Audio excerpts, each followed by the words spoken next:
everybody, thank you for joining me, Krista with Imagine That Scrapbooks and Gifts for our ITTV Presents Try It Out Thursdays week number 22.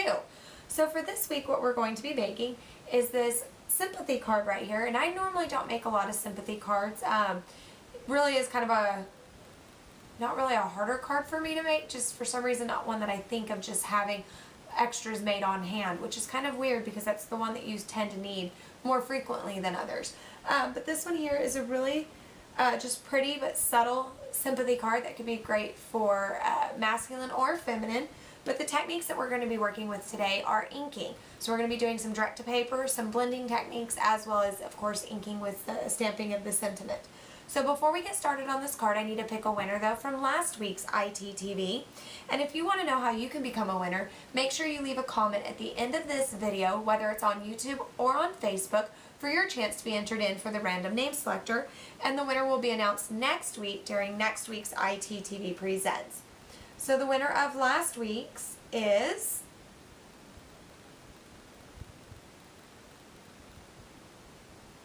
Miss Linda Bates McCool.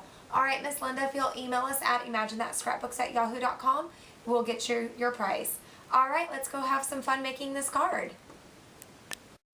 Okay, so for today's card, we're going to be working with some inks. We're going to do ink in a couple of different applications. We're going to do direct to paper, we're going to do our inks with a blending tool, and then we're going to do some stamping, which of course uses ink as well. So what I'm going to be using today for my direct to paper is my Colorbox Petal Point Classic Pigment ink pads, and they come just like this as a petal. Really neat thing about them is they all separate. So we're going to pull the white out, and we are going to ink the edges. Now when we say direct to paper, that's exactly what we're doing, is we're taking our ink directly to our paper. That's going to give you a very crisp line, just like this. We're going to go ahead and go all the way around. Now you can make this as much or as little as you want, so I can go just directly onto a line, or I can pull it in a little bit more, but I want that sharp, crisp line. Okay, so now we're going to put our white back up. Remove that out of the way. We're going to set this off to the side. Now I'm going to be doing some blending techniques. So what I have in front of me is my Distress Inks, Gathered Twigs, and Broken China. I'm going to pop the lids off of those. And I'm going to get my ink blending tools. So I need one for my brown, and I need one for my blues. Where are you? Just had you. There you go. Okay, so what we're going to do is you're going to always want to keep the same color family. So whether you're working in any blues, you can use the same foam, and the same thing with the browns or any other colors that you're working with. And I use my foams pretty much until they're just about completely gone. So what we're going to do is we're going to pick up a little bit of color, and we're going to start off our paper. Now this really does only work if you use something like a non-stick craft mat. So we're going to start off our paper and blend it in. And what that does is gives us that nice edge, but then brings in the color inwards. Now you don't want to do that where you go just directly on the paper. I'm trying to see if I have a scratch piece there that I can show you. Because if you go directly onto your paper and try to start blending, then basically what you've done is used your foam pad as a stamp. So you definitely don't want to do that. You want to start off the paper and work your way on. And that's going to give you that nice blended effect. So we're just going to go around all the edges here. All right, now that I have my brown all the way around, I'm going to add in some blue just in a few spots. So we're going to go in there and look at that, how it's just blending really nicely onto our card topper. Okay, so now I've got some blended edges there, but I also want to do that on this piece here. So we're going to do the same thing. I'm actually going to go around with the brown first. You can see that every time I put the foam down, I'm actually starting off the mat and blending it in. Now it does work better if you use circular motions just like this. It really seems to give you that blended look. Okay, so now we're going to add in some of that blue. We're just going to do it in a few little areas to kind of mimic that watercolor look. Okay, and there we have our blended techniques. So now the last way that I'm going to show you using ink today is actually going to be with a stamp. So what I have here is a Thinking of You During This Difficult Time. This is a clear acrylic or a cling stamp. And what that is just that. It's kind of tacky, but you're gonna just put it onto a block. Now you can use something like a Rock-A Block.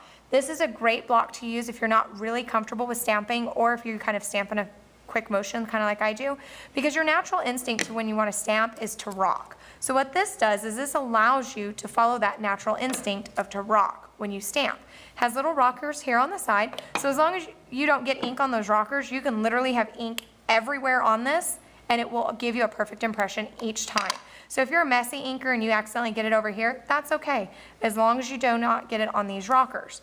So what we're gonna do is we're gonna ink up our stamp. Now I say it that way because we actually ink up our stamp and not stamp our ink. So when I say stamp our ink, you're not gonna push your stamp into your ink like this, because what that's gonna do is disperse all of your ink in there and give you an uneven coverage. So you always wanna take your ink pad and add your ink to your stamp, just like this.